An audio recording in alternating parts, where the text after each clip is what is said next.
Ramadan. Half of the first Ashra, the first 10 days have passed. The Ashra of Rahmah. May Allah subhanahu wa ta'ala grant us an abundance of His Rahmah. May Allah subhanahu wa ta'ala become pleased with us and accept our fasting and our nighttime ibadah. May Allah accept our du'as and protect us. May Allah subhanahu wa ta'ala grant us all of those rewards and blessings He grants His pious servants in the month of Ramadan and beyond. We listened to the concluding section of Surah An-Nisa and we listened to Surah Al-Ma'idah this evening. The Quran, the themes of the Quran are divided up in many different ways. They include the beliefs and the aqa'id. For example, Tawheed, which is the theme across the whole Quran. The Quran is imbued with Tawheed, out and out. And Risala, belief in the prophets, from Adam alayhi salatu wasalam all the way up to Rasulullah sallallahu alayhi wasallam. So, beliefs, belief in the Akhirah. And indeed, the Akhirah and Qiyamah is within itself one of the themes of the Quran. A mention of the Day of Judgment and what will happen there, and life after death. This is one of the themes of the Quran. And then the Quran contains ahkam. Ahkam, rules and regulations. This is halal and this is haram. And to be a mu'min, one has to accept the halal and haram of Allah and His Rasul sallallahu alaihi wasallam. We find halal and haram in the Quran and in the Sunnah. And then there are historic narratives, the rise and fall of nations, ayyamullah. Which nation came and when, which one went up and which one declined and how and when. The consequences of obedience and shukr to Allah, the consequence of embracing the teachings of the Anbiya on the one hand, and the consequences of rejecting them on the other. So the rise and fall of nations from this perspective, from the Quranic perspective, how Allah Azza wa Jal destroyed nations on the one hand, and He granted those who followed in the footsteps of the Anbiya alayhimu salatu wassalam victory on the other and saved them from His punishments. So this is another of the themes of the Quran. Another of the themes of the Quran is the signs of Allah subhanahu wa ta'ala. We find a lot of amthal in the Quran, a lot of parables and examples. Now, amongst what we find in the Quran and within what we listen to today, in fact, I'm tempted to come back to another theme which I mentioned a couple of days ago because we were listening to Surah Al-Baqarah. Today, a verse which I quoted on that day too has been recited in the Taraweeh in Surah Al-Ma'idah. إِنَّمَا الْخَمْرُ وَالْمَيْسُرُ وَالْأَنصَابُ وَالْأَزْلَامُ رِجْسٌ مِّنْ عَمَلِ الشَّيْطَانِ. And then further, إِنَّمَا يُرِيدُ الشَّيْطَانُ أَن يُوقِعَ بَيْنَكُمُ الْعَدَاوَةَ وَالْبَغْضَاءَ فِي الْخَمْرِ وَالْمَيْسِرِ وَيَصُدَّكُمْ عَنْ ذِكْرِ اللَّهِ وَعَنِ الصَّلَاةِ فَهَلْ أَنْتُمْ مُنْتَهُونَ. This is relating to, in the second section here, the second verse, Allah Ta'ala mentions wine and gambling. And in the first verse, Allah Ta'ala mentions two other things as well. إِنَّمَا الْأَنصَابُ وَالْأَزْلَامُ. Ansab are pulpits of sacrifice upon which shirki rituals were carried out by the pagan Arabs. And azlam are divining arrows. Again, superstition, a form of shirk. And then Allah Ta'ala mentions إِنَّمَا الْأَنصَابُ وَالْأَزْلَامُ إِنَّمَا الْخَمْرُ وَالْمَيْسِرُ وَالْأَنصَابُ وَالْأَزْلَامُ. Khamr and maysir, wine and gambling are mentioned at the beginning of the ayah. And in the same sequence, ansab and azlam, two forms of shirk are mentioned. And the Mufassirin say, this shows how detested all four are in the eyes of Allah subhanahu wa ta'ala. He mentions them in sequence together. Meaning wine and gambling on the one hand and shirk on the other are aligned and mentioned in the same verse. And then even though in the following verse, Allah just mentions gambling and wine. So in this verse, it's almost as though we're being told that when you think of wine and gambling, think of shirk, think of jahiliyyah. This is what it's about. Now I'm mentioning this today. Last time I just touched on it briefly, but I want to mention this today because, see, this is not just about drinking and it's not just about wine. It's about all these forms of, nowadays, recreational drugs which are becoming the norm. I mentioned a couple of points in the last session when I spoke about this, but this is also about the trade of these things. Let us not deceive ourselves that, you can perform your own salah and come into the masajid in Ramadan and perhaps on the 27th, 29th night and participate in the dua, and all is good, even though you have a healthy income funded with passing drugs, distributing drugs. And I'm saying this because in Glasgow, you have to be completely blinkered to think that this doesn't happen.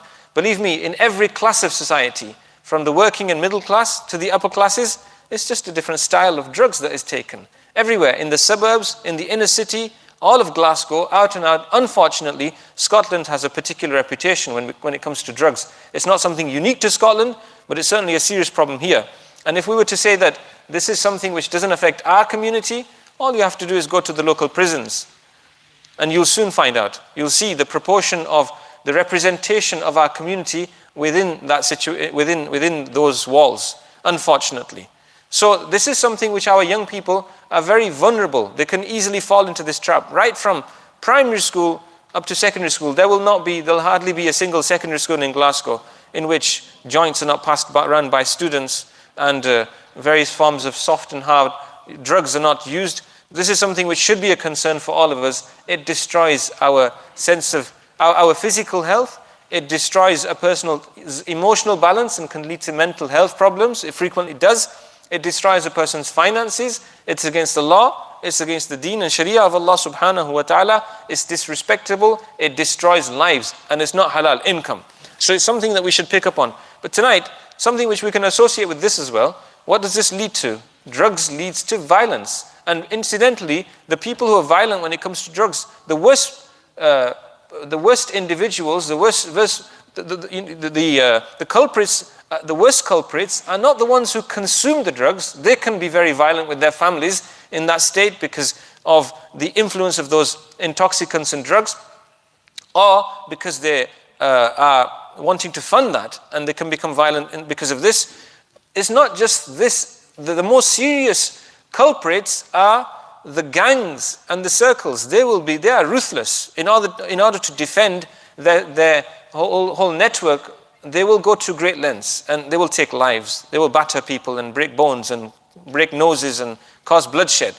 So talking about bloodshed, talking about violence, in today's recitation, we also heard about the very first murder that was ever committed in the history of man. And this is relating to the two sons of Adam alayhi salatu wasalam. Adam had a son called Habil and a son called Qabil.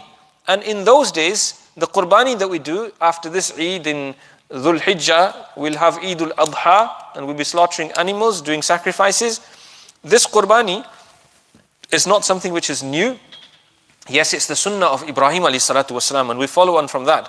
But there is qurbani from the early days of humanity on earth.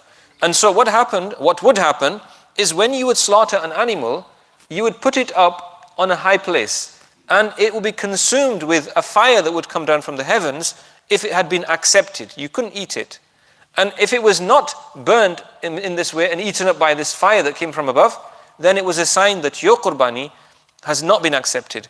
In other words, your acceptance or otherwise rejection of your ibadah would be open for others to see as well. This is one of the favors of Allah on this ummah, that it's not seen, it's concealed. So what happened is Habil and Qabil, two sons of Adam, they both slaughtered their animals. فَتُقُبِّلَ مِنْ أَحَدِهِمْ وَلَمْ يُتَقَبَّلْ مِنَ الْآخَرِ. What happened is Qabil's animal, his sacrifice was not accepted and Habil's sacrifice was accepted. And Qabil was envious as a consequence and jealous of Habil. And what did this jealousy lead to? He says, لَأَقْتُلَنَّكَ, I'm going to kill you. And his brother says to him, look, if you stretch out your hand to kill me, لَإِن بَسَطْتَ إِلَيَّ يَدَكَ لِتَقْتُلَنِي مَا أَنَا بِبَاسِطٍ يَدِيَ إِلَيْكَ لِأَقْتُلَكَ.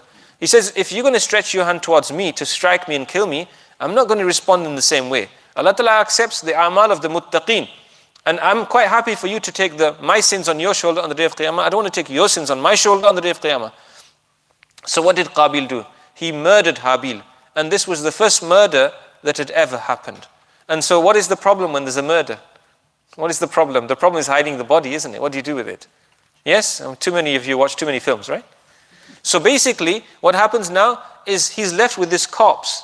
And no one has ever seen a burial, because this is early humanity on earth. So now he's carrying his corpse around with him and he doesn't know what to do with it. And he's embarrassed as well. And obviously the deed's been done. Qabil has passed away, he's dead. So what happens is Allah subhanahu wa ta'ala sends two birds, two crows.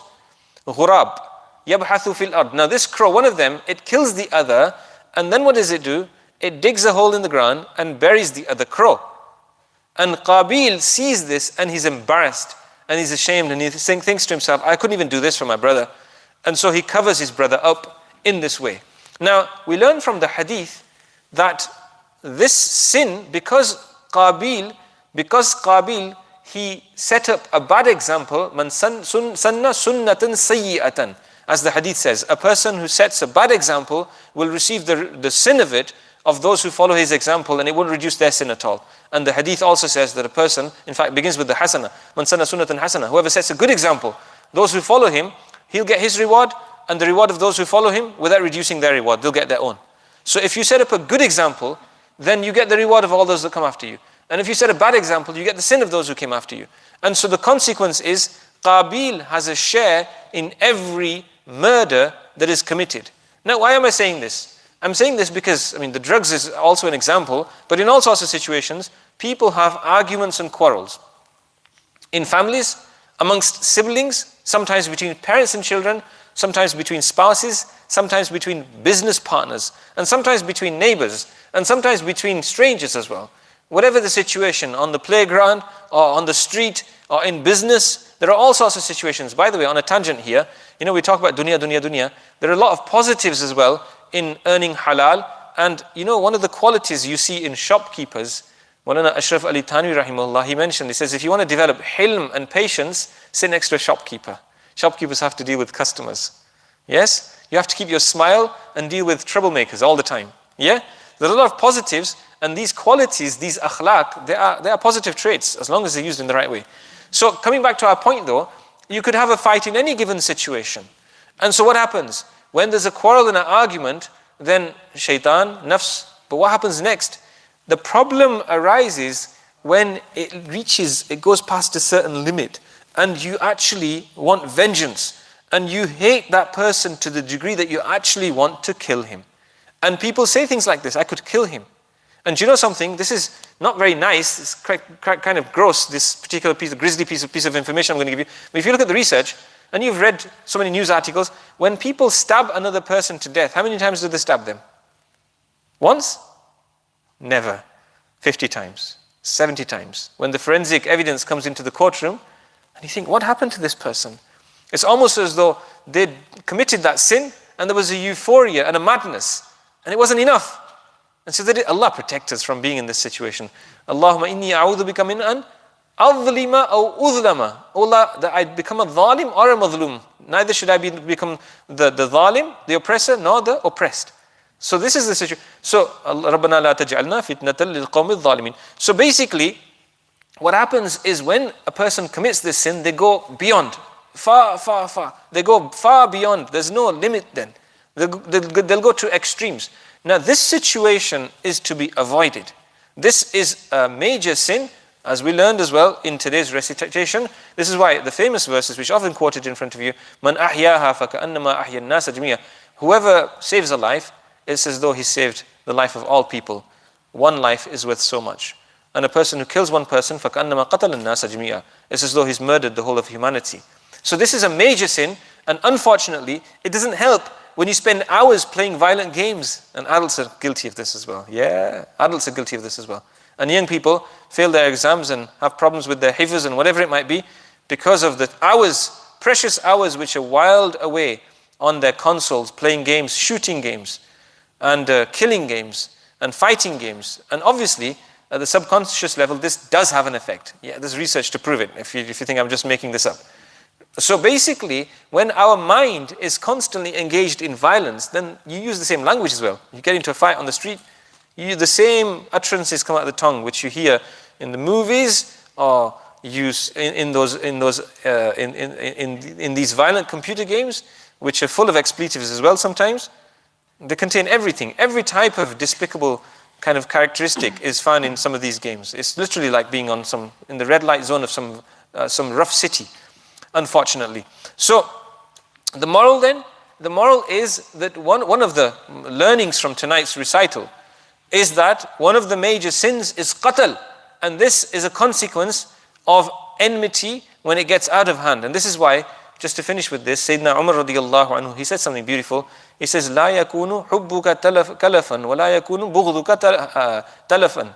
لا يكون حبك كلفا ولا يكون بغضك تلفا. Let not your love be such that you go to extremes to, don't fall into, don't be head over heels to the extent that you put yourself out of your own comfort zone. And when you have love for something or somebody, it should be balanced and proportionate. We're talking about halal here. Yes? You don't become obsessive. And when you dislike something or somebody, then you don't want to smash the computer against the wall, and you don't want to beat the person up and become an enemy for their, you want to kill them. There should be a balance and moderation in our love and hate as well. And so this is one of the takings from tonight. May Allah subhanahu wa ta'ala grant us tawfiq to understand. وآخر دعوانا الحمد لله رب العالمين وصلى الله على النبي الكريم اللهم صل على سيدنا محمد